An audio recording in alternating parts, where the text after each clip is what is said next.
Most anticipated books. All sequels, apart from one.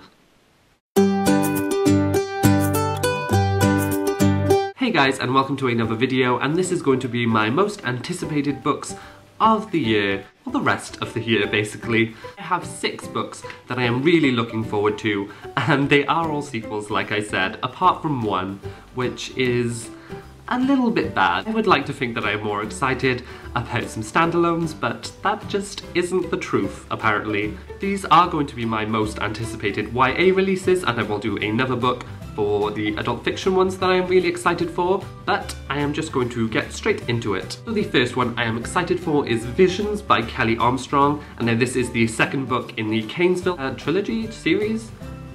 Who knows at this point? It's urban fantasy, so it's probably going to be a very long series. This is the sequel to Omens, which I read last year and really loved. Kelly Armstrong always creates really great main characters, and this book was no different. The first book also had touches of Welsh mythology, and being from Wales, that was quite a nice thing to see. I believe this one comes out in the month of August, so it does come out before I go away, and I will be able to read it. The next book I am excited for is actually the one standalone that I have on this list, and it is The Cure for Dreaming by Kat Winters. Now, if you didn't know who Kat Winters is the author of In the Shadow of Blackbirds, which was sort of a supernatural historical fiction, which I really loved. It was actually the first book I read in 2014, and the first book I gave 5 stars to this year, so I am very excited for her new novel. It is currently on NetGalley, and I've requested it, and they are not replying to me, and I really want it. Like, really badly. So hopefully I will get this one soon, because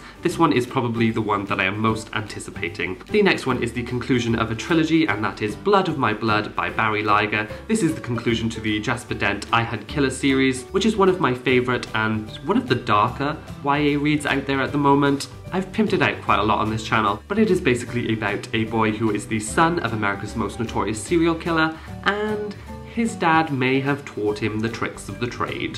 The whole series basically deals with his indecisions about whether he wants to kill people and fighting his urges.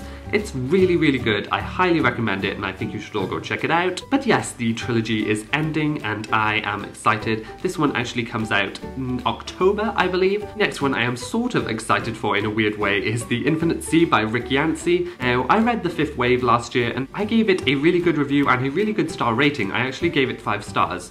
But since then, I've sort of seen a lot of not so much negative things, but mixed things, and when I think back, I can't remember it all that well. I remember when I was reading it, I was really enjoying it. I know I had 1 or 2 issues, but overall, I know I really liked it. But honestly, I could not tell you anything to do with the story, apart from the fact that it was aliens and the main girl had a weird name. Since I do know I enjoyed the first one though, I am excited for the sequel, but I am going to have to reread the original before this one comes out, and I believe this one comes out in September the 30th, maybe. I really should have written these dates down. Oops. So the next one I am excited for is going to be Sacrifice by Bridget Kemmerer. Now this is the last book in the Elemental series, and it is basically my biggest guilty pleasure. I really love these books. If you didn't know them, they're basically about 5 brothers, and each brother has a different book in the series, and it's basically a sort of supernatural / love story where each of the brothers comes into their own elemental powers and picks up a girlfriend or boyfriend along the way. I've read books like this before, and part of me always rolls my eyes, but this series somehow gets through, and I just cannot wait for this book. This is like I'm really excited for this one, strangely enough. I mean, look at the guy's eyes on this cover. I mean, I want this book so he can stare at me. I'd actually be interested to see if anybody else has read this series and enjoys it as much as I do. I know it is a guilty pleasure, but I love it. I really do. Then the last book I have to show you today, and this one is also the conclusion to a trilogy, and that is going to be Revolution by Jenna Black, which is really not that well known.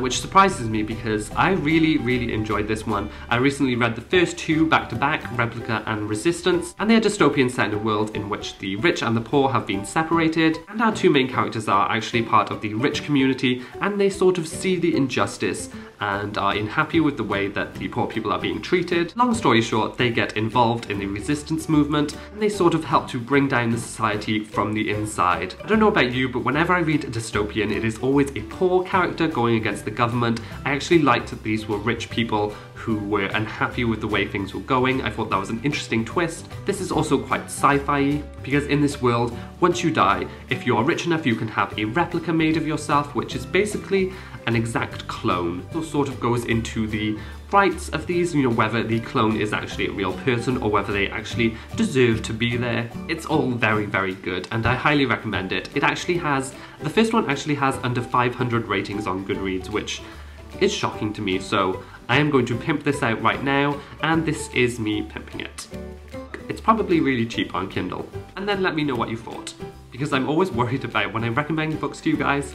Obviously, tastes are really subjective, so I never know if you're going to enjoy them as much as I did, but hopefully you will enjoy this one. So a little bit of good LGBT content. The book is told from two perspectives, and one of them is a gay? He's a gay. But yes, if you are looking for some more diversity in your reading, I would highly recommend this one. So there we have it. That is my most anticipated YA releases for the rest of the year. In the comments below, let me know which books you were excited for, and if you were excited for any of the ones that I have mentioned. As it is though, that is all from me for today. I hope you enjoyed this video.